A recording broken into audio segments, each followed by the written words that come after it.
Olá, estamos com mais um vídeo do canal. Mais uma mensagem de Eckhart Tolle, que tem como título: Você não é a sua mente. Vamos à mensagem: Você não é a sua mente. O maior obstáculo para a iluminação. Iluminação, o que é isso? A palavra iluminação transmite a ideia de uma conquista sobre-humana, e isso agrada ao ego, mas é simplesmente o estado natural de sentir-se em unidade com o ser. É um estado de conexão com algo imensurável e indestrutível. Pode parecer um paradoxo, mas esse algo é essencialmente você, ao mesmo tempo, é muito maior do que você. A iluminação consiste em encontrar a verdadeira natureza por trás do nome e da forma. A incapacidade de sentir essa conexão dá origem a uma ilusão de separação, tanto de você mesmo quanto do mundo ao redor. Quando você se percebe, consciente ou inconscientemente, como um fragmento isolado, o medo e os conflitos internos e externos tomam conta da sua vida. Adoro a definição simples de Buda para a iluminação: é o fim do sofrimento. Não há nada de sobre-humano nisso, não é mesmo? Claro que não é uma definição completa. Ela apenas nos diz o que a iluminação não é o sofrimento. Mas o que resta quando não há mais sofrimento? Buda silencia a respeito, e esse silêncio implica que teremos de encontrar a resposta por nós mesmos. Como ele emprega uma definição negativa, a mente não consegue entendê-la como uma crença, ou como uma conquista sobre-humana, um objetivo difícil de alcançar. Apesar disso, a maioria dos budistas ainda acredita que a iluminação é algo apenas para Buda e não para eles próprios, pelo menos, não nesta vida. Você usou a palavra ser. Pode explicar o que quer dizer com isso? Ser é a eterna e sempre presente vida única, que existe além das inúmeras formas de vida sujeitas ao nascimento e à morte. Entretanto, o ser não está apenas além, mas também dentro de todas as formas, como a mais profunda, invisível e indestrutível essência interior. Isso significa que ele está ao seu alcance agora, sob a forma de um eu interior mais profundo, que é a verdadeira natureza dentro de você. Mas não procure apreendê-lo com a mente. Não tente entendê-lo. Só é possível conhecê-lo quando a mente está serena. Se estiver alerta, com toda a sua atenção voltada para o agora, você até poderá sentir o ser, mas jamais conseguirá compreendê-lo mentalmente. Recuperar a consciência do ser e submeter-se a esse estado de percepção dos sentidos é o que se chama iluminação. Quando você disser, está falando sobre Deus. Se estiver, por que não diz expressamente? A palavra Deus tornou-se vazia de significado ao longo de milhares de anos de utilização imprópria. Emprego-a ocasionalmente, mas com moderação. Considero imprópria a sua utilização por pessoas que jamais tiveram a menor ideia do reino do sagrado, da infinita imensidão contida nessa palavra, mas que a usam com grande convicção, como se soubessem do que estão falando. Existem ainda aqueles que questionam o termo, como se soubessem o que estão discutindo. Esse uso indevido dá origem a crenças, afirmações e delírios absurdos, tais como o meu ou o nosso Deus é o único Deus verdadeiro, o seu Deus é falso, ou a famosa frase de Nietzsche: Deus está morto. A palavra Deus se tornou um conceito fechado. Quando a pronunciamos, criamos uma imagem mental, talvez não mais a de um velhinho de barba branca, mas ainda uma representação mental de alguém ou de algo externo a nós e, quase inevitavelmente, alguém ou alguma coisa do sexo masculino. Tanto Deus quanto ser são palavras que não conseguem definir nem explicar a realidade por trás delas. Ser, entretanto, tem a vantagem de sugerir um conceito aberto. Não reduz o invisível infinito a uma entidade finita. É impossível formar uma imagem mental a esse respeito. Ninguém pode reivindicar a posse exclusiva do ser. É a sua essência, tão acessível como sentir a sua própria presença, a realização do eu sou que antecede o eu sou isso ou eu sou aquilo. Portanto, a distância é muito curta entre a palavra ser e a vivência do ser. Qual o maior obstáculo para vivenciar essa realidade? Identificar-se com a mente, o que faz com que estejamos sempre pensando em alguma coisa. Ser incapaz de parar de pensar é uma aflição terrível, mas ninguém percebe, porque quase todos nós sofremos disso e, então, consideramos uma coisa normal. O ruído mental incessante nos impede de encontrar a área de serenidade interior, que é inseparável do ser. Isso faz com que a mente crie um falso eu interior que projeta uma sombra de medo e sofrimento sobre nós. Examinaremos esses pontos detalhadamente, mais adiante. O filósofo Descartes acreditava ter alcançado a verdade mais fundamental quando proferiu sua conhecida máxima: penso, logo existo. Cometeu, no entanto, um erro básico ao equiparar o pensar ao ser e a identidade ao pensamento. O pensador compulsivo, ou seja, quase todas as pessoas, vivem em um estado de aparente isolamento, em um mundo povoado de conflitos e problemas. Um mundo que reflete a fragmentação da mente em uma escala cada vez maior. A iluminação é um estado de plenitude, de estar em unidade, portanto, em paz. Em unidade tanto com o universo quanto com o eu interior mais profundo, ou seja, o ser. A iluminação é o fim não só do sofrimento e dos conflitos internos e externos permanentes, mas também da aterrorizante escravidão do pensamento. Que maravilhosa a libertação! Se nos identificamos com a mente, criamos uma tela opaca de conceitos, rótulos, imagens, palavras, julgamentos e definições que bloqueia todas as relações verdadeiras. Essa tela se situa entre você e o seu eu interior, entre você e o próximo, entre você e a natureza, entre você e Deus. É essa tela de pensamentos que cria uma ilusão de separação, uma ilusão de que existe você e um outro totalmente à parte. Esquecemos o fato essencial de que, debaixo do nível das aparências físicas, formamos uma unidade com tudo aquilo que é. Por esquecermos, quero dizer que não sentimos mais essa unidade como uma realidade evidente por si só. Podemos até acreditar que isso seja uma verdade, mas não mais a reconhecemos como verdade. Acreditar pode até trazer conforto. No entanto, a libertação só pode vir através da vivência pessoal.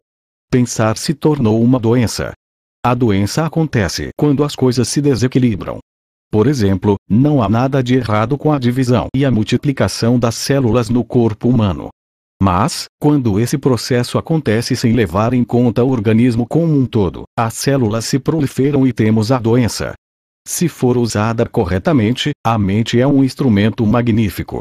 Entretanto, quando a usamos de forma errada, ela se torna destrutiva.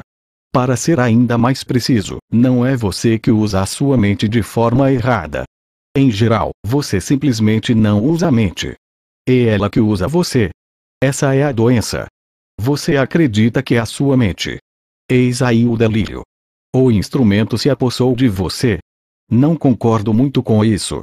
É verdade que penso muito sem um objetivo definido, como a maioria das pessoas, mas ainda posso escolher como usar a minha mente para ter e conseguir coisas, e faço isso o tempo todo. Só porque podemos resolver palavras cruzadas ou construir uma bomba atômica, isso não significa que estejamos usando a mente. Assim como os cães adoram mastigar ossos, a mente adora transformar dificuldades em problemas. É por isso que ela resolve palavras cruzadas e constrói bombas atômicas. Mas essas coisas não interessam a você. Pergunto então, você consegue se livrar da sua mente quando quer? Já encontrou o botão que a desliga? A ideia é parar de pensar completamente. Não consigo, a não ser por 1 ou 2 segundos. Então, é porque a mente está usando você. Estamos tão identificados com ela que nem percebemos que somos seus escravos. É quase como se algo nos dominasse sem termos consciência disso e passássemos a viver como se fôssemos a entidade dominadora. A liberdade começa quando percebemos que não somos a entidade dominadora, o pensador. Saber disso nos permite observar a entidade. No momento em que começamos a observar o pensador, ativamos um nível mais alto de consciência. Começamos a perceber, então, que existe uma vasta área de inteligência além do pensamento, e que este é apenas um aspecto diminuto da inteligência. Percebemos também que todas as coisas realmente importantes, como a beleza, o amor, a criatividade, a alegria e a paz interior, surgem de um ponto além da mente. É quando começamos a acordar. Libertando-se da sua mente, o que você quer dizer exatamente com observar o pensador? Quando alguém vai ao médico e diz: ouço uma voz dentro da minha cabeça, provavelmente será encaminhado a um psiquiatra. De uma forma ou de outra, praticamente todas as pessoas ouvem uma voz, ou algumas vozes, o tempo todo dentro da cabeça. São os processos involuntários do pensar, que acreditamos que não podemos interromper, manifestando-se como monólogos ou diálogos contínuos.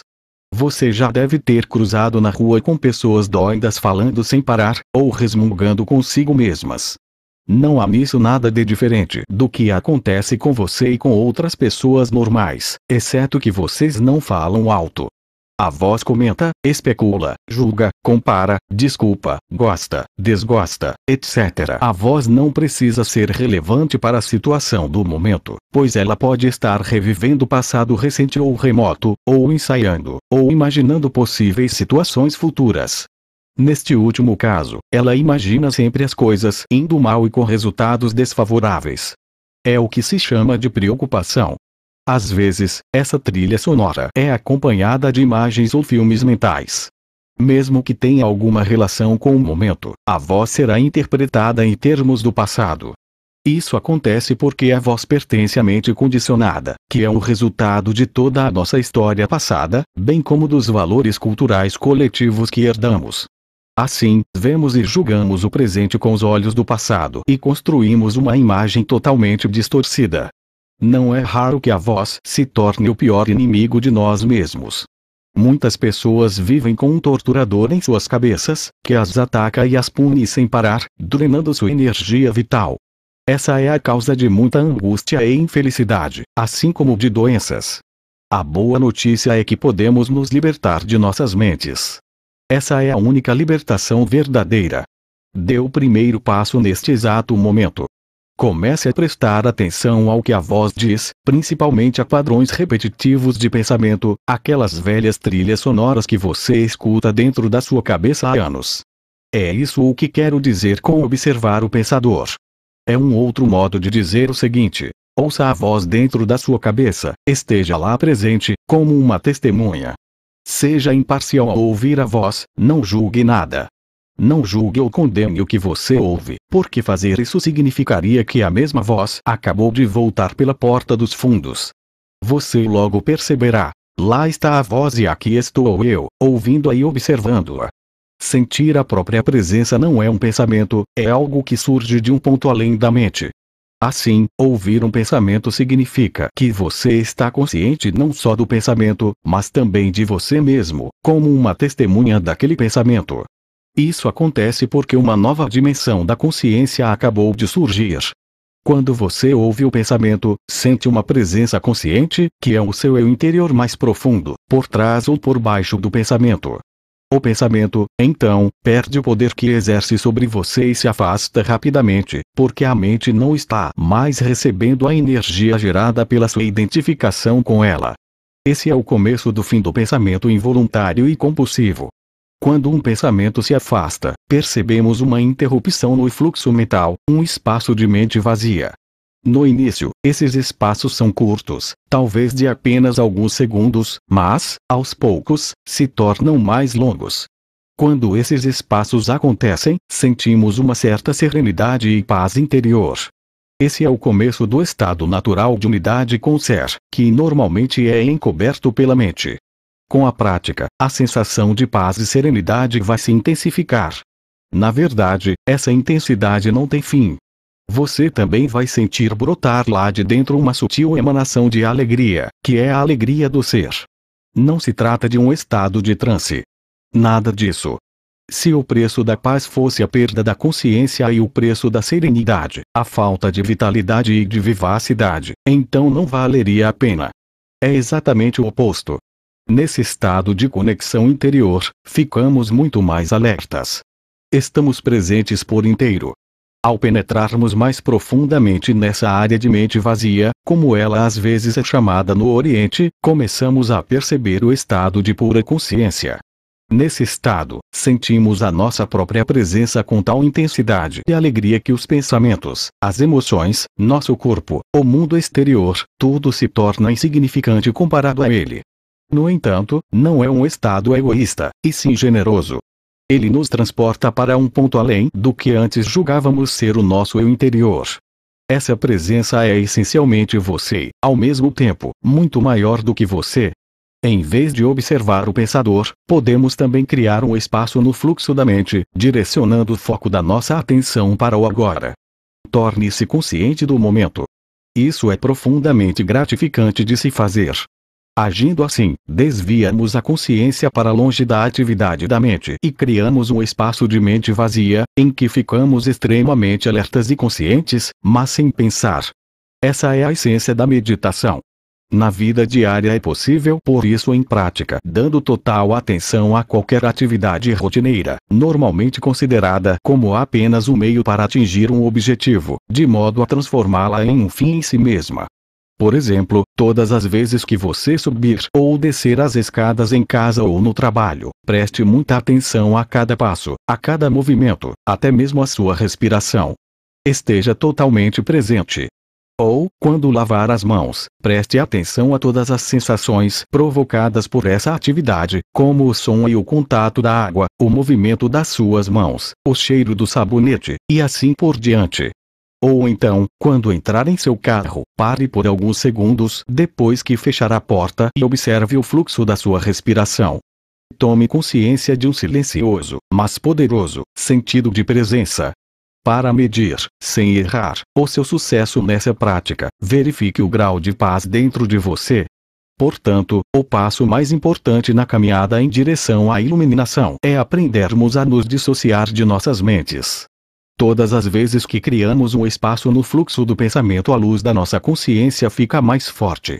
Um dia você pode se surpreender sorrindo para a voz dentro da sua cabeça, como sorriria para as travessuras de uma criança. Isso significa que você não está mais levando tão a sério o que vai pela mente, pois o seu eu interior não depende dela. Iluminação. Elevando-se acima do pensamento, o pensamento não é indispensável para sobrevivermos neste mundo. Nossa mente é um instrumento, uma ferramenta. Está ali para ser usada em uma tarefa específica e depois ser deixada de lado. Sendo assim, eu poderia afirmar que 80% a 90% dos pensamentos não só são repetitivos e inúteis, mas, por conta de uma natureza frequentemente negativa, são também nocivos. Observe sua mente e verificará como isso é verdade. Essa atitude causa uma perda significativa de energia vital. Esse tipo de pensamento compulsivo é, na verdade, um vício. O que caracteriza um vício? Simplesmente não termos mais a opção de parar. O vício parece mais forte do que nós. Proporciona ainda uma falsa sensação de prazer, um prazer que, quase sempre, se transforma em sofrimento. Por que temos de ser viciados em pensar? Porque estamos identificados com esse processo, já que a percepção do eu interior tem origem no conteúdo e na atividade de nossas mentes. Acreditamos que deixaríamos de existir se parássemos de pensar. No processo de crescimento, construímos uma imagem mental de nós mesmos, baseada em nosso condicionamento pessoal e cultural. Podemos chamar isso o fantasma pessoal do ego. Consiste em uma atividade mental e só pode ser mantido através do pensar constante. A palavra ego tem sentidos diferentes para pessoas diferentes, mas aqui significa um falso eu interior, criado por uma identificação inconsciente com a mente. Para o ego, o momento presente dificilmente existe. Só o passado e o futuro são considerados importantes. Essa total inversão da verdade explica por que, para o ego, a mente não é totalmente funcional. O ego está sempre preocupado em manter vivo o passado, porque pensa que sem ele não seríamos ninguém. E se projeta no futuro para assegurar a continuação de sua sobrevivência e buscar algum tipo de escape ou satisfação lá adiante. Ele diz assim: um dia, quando isso ou aquilo acontecer, vou ficar bem, feliz, em paz. Mesmo quando o ego parece estar preocupado com o presente, não é o presente que ele vê, porque constrói uma imagem completamente distorcida, a partir do passado. Ou então reduz o presente a um meio para obter o fim desejado, um fim que consiste em um futuro projetado pela mente. Observe sua mente e verá que é assim que ela funciona. O momento presente tem a chave para a libertação. Mas você não conseguirá percebê-lo enquanto você for a sua mente. Não quero perder a minha capacidade de analisar e criticar. Não me importo em aprender a pensar de forma mais clara, com um sentido mais direcionado, mas não quero perder esse dom, que considero o bem mais precioso que temos. Sem ele, seríamos apenas mais uma espécie animal. O predomínio da mente é apenas um estágio na evolução da consciência. Precisamos, urgentemente, passar ao próximo estágio, senão seremos destruídos pela mente, que se transformou em um monstro. Falarei sobre isso em detalhes mais adiante. Pensamento e consciência não são sinônimos. O pensamento é um pequeno aspecto da consciência. O pensamento não consegue existir sem a consciência, mas a consciência não necessita do pensamento. A iluminação significa chegar a um nível acima do pensamento, e não ficar abaixo dele, no nível de um animal ou de uma planta. No estado iluminado, continuamos a usar nossas mentes quando necessário, mas de um modo mais focalizado e eficiente. Assim, utilizando nossas mentes com objetivos práticos, não ouvimos mais o diálogo interno involuntário e sentimos uma enorme serenidade interior. Quando usamos de fato nossas mentes e, em especial, quando necessitamos de uma solução criativa, há uma oscilação, de segundos, entre o pensamento e a serenidade, entre a mente ativa e a mente vazia. O estado de mente vazia é a consciência sem o pensamento. Só assim é possível pensar criativamente, porque somente desse modo o pensamento tem alguma força real. O pensamento sozinho, quando não mais conectado com a área da consciência, que é muito mais ampla, rapidamente se torna árido, doentio e destrutivo. A mente é, em essência, uma máquina de sobrevivência. Ela executa muitas coisas boas quando, por exemplo, ataca outras mentes e se defende delas, coleta, armazena e analisa uma informação, mas não é nada criativa. Todo artista verdadeiro, quer tenha ou não consciência disso, cria a partir de um lugar de mente vazia, que se origina de uma serenidade interior. A mente então dá forma ao impulso criativo, ou insight. Até mesmo os grandes cientistas têm relatado que as suas descobertas mais originais aconteceram em um momento de serenidade mental. Uma pesquisa nacional realizada com alguns dos matemáticos mais preeminentes que já atuaram nos Estados Unidos, incluindo Einstein, para estudar seus métodos de trabalho, mostrou que o pensamento é apenas uma parte secundária da fase breve e decisiva do ato criativo em si. Logo, eu poderia dizer que a maioria dos cientistas não é criativa, não porque não sabe pensar, mas sim porque não sabe como parar de pensar. Não foi a mente, nem o pensamento, que criou um milagre da vida ou nossos corpos. É claro que existe uma inteligência, de uma dimensão muito maior do que a da mente, trabalhando para manter tudo isso funcionando.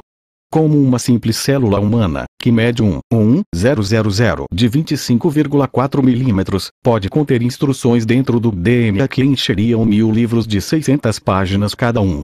Quanto mais aprendemos sobre o funcionamento do corpo, mais percebemos como é vasta a inteligência que age dentro dele e como sabemos pouco a esse respeito. Quando a mente se relaciona com o corpo, transforma-se na mais maravilhosa das ferramentas. Serve, então, a alguma coisa maior do que ela mesma.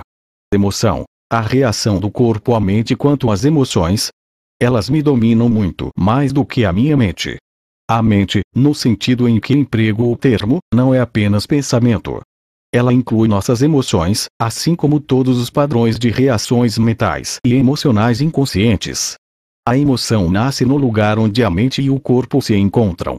É a reação do corpo à nossa mente ou, podemos dizer, o reflexo da mente no corpo. Por exemplo, um pensamento agressivo ou hostil vai acumulando, aos poucos, uma energia no corpo, a raiva. O corpo está se preparando para lutar. Já a ideia de que nos encontramos sob uma ameaça física ou psicológica faz com que o corpo se contraia, o que é a manifestação física daquilo que chamamos medo. As pesquisas têm demonstrado que as emoções fortes causam até mesmo mudanças na bioquímica do corpo. Essas mudanças bioquímicas representam o aspecto físico ou material da emoção. Em geral, não temos consciência de todos os nossos padrões de pensamento. Só é possível trazê-los à consciência quando observamos nossas emoções. Quanto mais identificados estivermos com nosso pensamento, com as coisas que nos agradam ou não, com nossos julgamentos e interpretações, ou seja, quanto menos presentes estivermos como consciência observadora, mais forte será a carga de energia emocional, tenhamos ou não consciência disso. Se você não consegue sentir as suas emoções, se as mantém à distância, terminará por senti-las em um nível puramente físico, como um sintoma ou um problema físico. Muito se tem escrito a respeito disso nos últimos anos, portanto não precisamos nos aprofundar no assunto. É possível que um forte padrão emocional inconsciente venha a se manifestar como um acontecimento externo, algo que parece acontecer só com você. Por exemplo, tenho observado que as pessoas que guardam muita raiva dentro de si, mesmo sem ter consciência e sem falar sobre o assunto, são mais propensas a ser atacadas verbalmente, ou até mesmo fisicamente, por outras pessoas cheias de raiva. Com frequência, sem qualquer motivo aparente. A razão é que elas desprendem uma raiva tão forte que acaba sendo captada de forma subconsciente por outras pessoas, e isso aciona a raiva latente que essas trazem dentro de si. Se você tem dificuldade de sentir suas emoções, comece concentrando a atenção na área de energia interior do seu corpo. Sinta o seu corpo lá no fundo.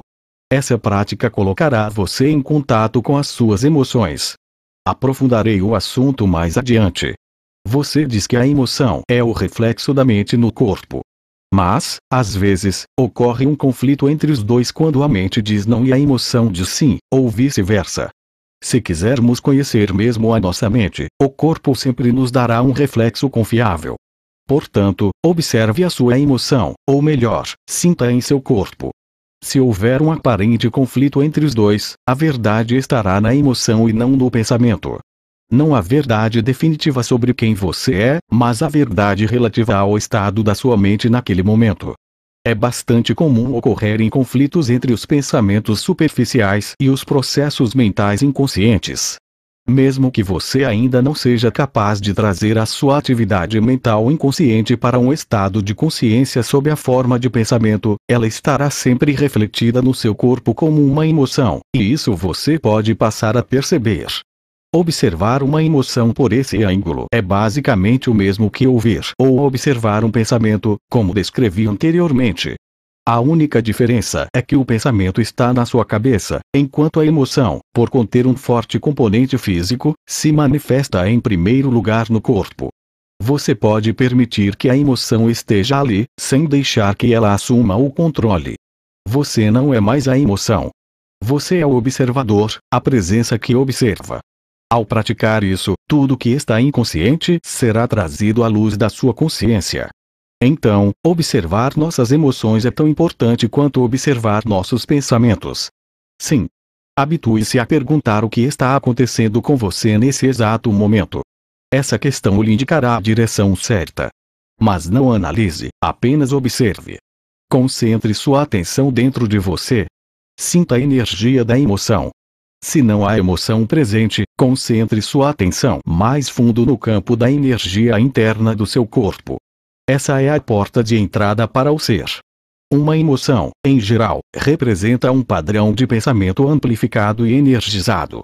Por conta da carga energética quase sempre excessiva que ela contém, não é fácil, a princípio, termos condições para observá-la. A emoção quer assumir o controle, e quase sempre consegue, a menos que você esteja presente e alerta. Se você for empurrado para uma identificação inconsciente com a emoção, ela se tornará, temporariamente, você. É comum se estabelecer um círculo vicioso entre o pensamento e a emoção porque um alimenta o outro. O padrão do pensamento cria um reflexo amplificado de si mesmo na forma de uma emoção, fazendo com que a frequência vibratória desta permaneça alimentando o padrão de pensamento original. Ao lidar mentalmente com a situação, acontecimento ou pessoa que é identificada como causadora da emoção, o pensamento fornece energia para a emoção, a qual, por sua vez, energiza o padrão de pensamento, e assim por diante. Basicamente, todas as emoções são modificações de uma emoção primitiva não diferenciada, cuja origem é a perda da percepção de quem somos por trás do nome e da forma. É difícil encontrar um nome que descreva essa emoção primitiva. A palavra medo é muito próxima, mas, além do sentido de ameaça permanente, ela pode ser entendida como um profundo sentimento de abandono e incompletude. Por isso, talvez seja melhor usar uma palavra que não se confunda tanto com aquela emoção básica e chamar isso simplesmente de sofrimento. Uma das principais tarefas da mente, uma das razões da sua atividade incessante, é a de combater ou eliminar o sofrimento emocional, embora ela invariavelmente só consiga encobri-lo por um tempo. De fato, quanto mais a mente tenta se livrar do sofrimento, mais ele aumenta. A mente nunca pode achar a solução, nem pode permitir que encontremos a solução, porque é, ela mesma, uma parte intrínseca do problema. Imagine um chefe de polícia tentando achar um incendiário, quando o incendiário é o próprio chefe de polícia. Não nos livraremos desse sofrimento enquanto não extrairmos o sentido de eu interior da identificação com a mente, ou seja, do ego. A mente é, então, derrubada da sua posição de poder, e o ser se revela em si mesmo, como a verdadeira natureza da pessoa. Já sei o que você vai perguntar agora. Eu ia perguntar: o que acontece com as emoções positivas, como o amor e a alegria? Elas são inseparáveis do estado natural de conexão interior com o ser. Sempre que houver um espaço no fluxo dos pensamentos, podem ocorrer lampejos de amor e alegria, ou breves instantes de uma paz profunda. Para a maioria das pessoas, tais espaços raramente acontecem, e mesmo assim por acaso, nas ocasiões em que a mente fica sem palavras, instigada por uma beleza estonteante, uma exaustão física extrema, ou mesmo um grande perigo, de repente se instala uma serenidade interior. E dentro dessa serenidade existe uma alegria sutil mas intensa, existe amor, existe paz. Normalmente, tais momentos têm vida curta, pois a mente logo reassume essa atividade barulhenta a que chamamos pensar. O amor, a alegria e a paz não conseguem florescer a menos que tenhamos nos livrado do domínio da mente. Mas eu não os chamaria de emoções. Eles estão por baixo das emoções, em um nível mais profundo. Portanto, precisamos nos tornar plenamente conscientes de nossas emoções e ser capazes de senti-las, antes de ser capazes de sentir aquilo que está além delas. A palavra emoção significa, literalmente, desordem. A palavra vem do latim emovere, que significa movimentar. Amor, alegria e paz são estados profundos do ser, ou melhor, três aspectos do estado de ligação interior com o ser. Assim, não possuem opositores pela simples razão de que surgem por trás da mente. As emoções, por outro lado, sendo uma parte da mente dualística, estão sujeitas à lei dos opostos. Isso quer dizer, simplesmente, que não se pode ter o bom sem que haja o mal. Portanto, numa condição não iluminada de identificação com a mente, aquilo que algumas vezes é erroneamente chamado de alegria é o lado geralmente breve do prazer, dentro da alternância contínua do ciclo sofrimento/prazer. O prazer sempre se origina de alguma coisa externa a nós, ao passo que a alegria nasce do nosso interior. A mesma coisa que proporciona prazer hoje provocará sofrimento amanhã, ou nos abandonará, e essa ausência causará sofrimento. Do mesmo modo, o que se costuma chamar de amor pode ser prazeroso e excitante por um tempo, mas é um apego adicional, uma condição de necessidade extrema, que pode vir a se transformar no oposto, em um piscar de olhos. Muitas relações amorosas, passada a euforia inicial, oscilam entre o amor e o ódio, a atração e a agressão. O amor verdadeiro não permite que você sofra. Como poderia? Não se transforma em ódio de repente, assim como a verdadeira alegria não se transforma em sofrimento. Antes de atingirmos a iluminação, antes mesmo de nos libertarmos de nossas mentes, podemos ter lampejos de alegria autêntica, de um amor verdadeiro ou de uma profunda paz interior, tranquila mas intensamente viva. Esses são aspectos da nossa verdadeira natureza, em geral obscurecida pela mente. Mesmo dentro de uma relação normal de dependência, é possível haver momentos em que podemos sentir a presença de algo genuíno, incorruptível. Mas serão somente lampejos, a serem logo encobertos pela interferência da mente. Você poderá ficar com a impressão de que teve alguma coisa muito valiosa mas a perdeu, ou a sua mente pode lhe convencer de que tudo não passou de uma ilusão. A verdade é que não foi uma ilusão e você também não perdeu nada. Esse algo valioso é parte de seu estado natural, pode estar encoberto, mas nunca ser destruído pela mente. Mesmo quando o céu está totalmente coberto, o sol não desapareceu. Ainda está lá, por trás das nuvens. Buda diz que a dor, ou o sofrimento, surge através de desejos ou anseios, e que para se libertar da dor é preciso romper as amarras do desejo. Todos os anseios nascem da busca da mente por salvação ou satisfação nas coisas externas e no futuro, como substitutos da alegria do ser. Se somos nossas mentes, somos aqueles anseios, aquelas necessidades, desejos, apegos e aversões. Fora deles não existe o eu, exceto como uma mera possibilidade, um potencial não preenchido, uma semente que ainda não germinou. Nessa condição, até mesmo o desejo de nos tornarmos livres ou iluminados não passa de mais um desejo a ser realizado ou concluído no futuro. Portanto, não busque se libertar do desejo ou adquirir a iluminação.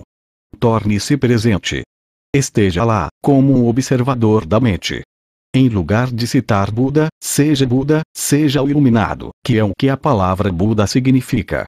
Os seres humanos têm vivido enredados pelo sofrimento por séculos, desde que decaíram do estado de graça, penetraram no domínio do tempo e da mente, e perderam a percepção do ser. Nesse momento, começaram a se perceber como fragmentos sem sentido em um universo estranho, sem conexão com a fonte e com seu semelhante. Enquanto estivermos identificados com as nossas mentes, ou seja, enquanto estivermos inconscientes espiritualmente, o sofrimento será inevitável.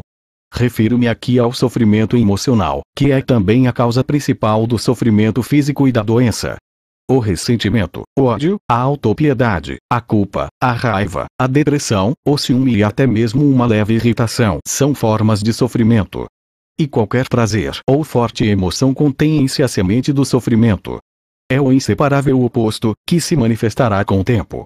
Quem já tomou bebidas alcoólicas ou drogas para ficar alto, sabe que o alto se transforma em baixo, que o prazer se torna uma forma de sofrimento. A maioria das pessoas também sabe, por experiência própria, como uma relação íntima pode se transformar, de modo fácil e rápido, de fonte de prazer em fonte de sofrimento. Vistas de uma perspectiva mais ampla, tanto a polaridade negativa quanto a positiva são lados de uma mesma moeda, são partes de um sofrimento que está oculto, inseparável do estado de consciência identificado com a mente. Existem dois níveis de sofrimento: o que você cria agora e o que tem origem no passado, que ainda vive em sua mente e no seu corpo. Deixar de criar sofrimento no presente e dissolver o sofrimento do passado. Terminamos mais um vídeo do canal. Até o próximo. Esteja na paz e na luz. Namastê.